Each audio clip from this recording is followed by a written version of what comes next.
السلام علیکم ورحمۃ اللہ وبرکاتہ۔ استقبال ہے آپ کا ہمارے چینل مفتی غفران قاسمی UK میں۔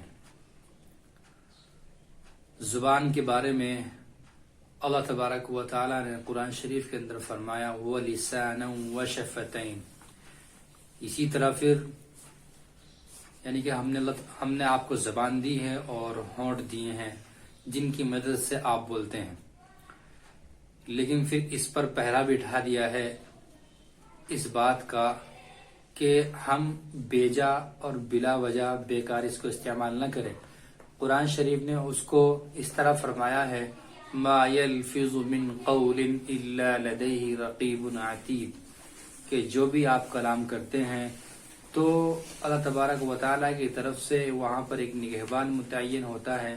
اگر اچھا کلام ہے تو وہ اس کو لکھتا ہے اور برا کلام ہے تو اس کو بھی لکھتا ہے۔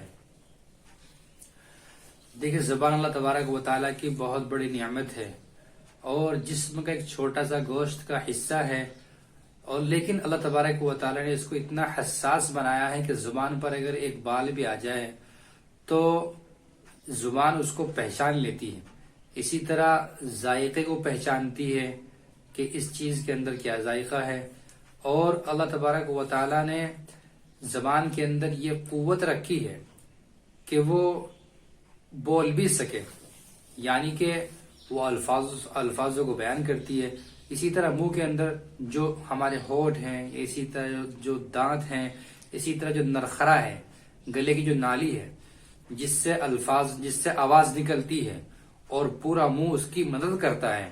پورا ایک سسٹم ہے اللہ تبارک و تعالیٰ کی طرف سے، تو یہ اللہ تبارک و تعالیٰ کی بہت بڑی نعمت ہے۔ اسی کو قرآن شریف نے فرمایا ہے وَلِسَانًا وَشَفَتَيْن۔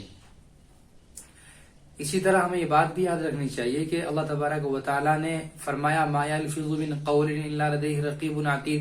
مطلب اس کا یہ ہے کہ ہم جب بھی کلام کریں تو ہم سوچ سمجھ کر کلام کریں۔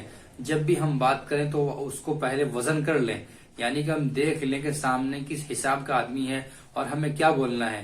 ہمیشہ اس بات کا خیال رکھیں کہ سامنے والے کو آپ کے بولنے سے دقت نہ ہو، بلکہ سامنے والا آپ کے بولنے کو اچھا سمجھے۔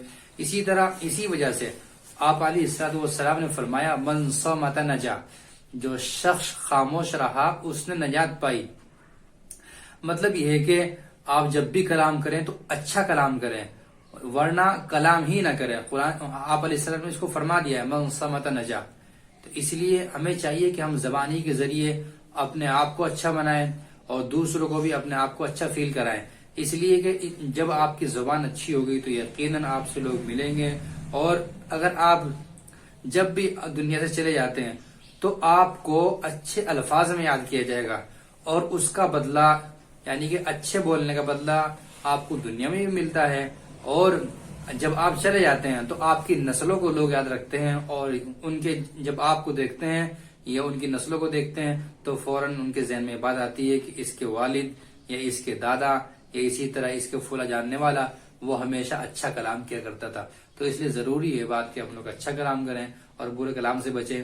یہ وہ چیز ہے جس کے ذریعے سے انسان جو ہے وہ سامنے والے کو دوست بھی بنا سکتا ہے اور دشمن بھی بنا سکتا ہے۔ اور زبان کی اس قدر حیثیت ہے شریعت کے اندر کہ خاص طور سے بالغ ہونے کے بعد انسان زبان سے جو بھی لفظ نکالتا ہے اس کا مکمل اعتبار ہوتا ہے۔ مطلب مان لیجیے نکاح کا مسئلہ ہے تو مکمل اعتبار ہوگا جب اس نے زبان سے الفاظ نکال دیے نکاح کی قبولیت کے، یا اسی طرح طلاق دے دیے تو طلاق کے جو الفاظ نکالے ہیں ان کا مکمل ہمارے یہاں حساب ہوتا ہے شریعت کے اندر۔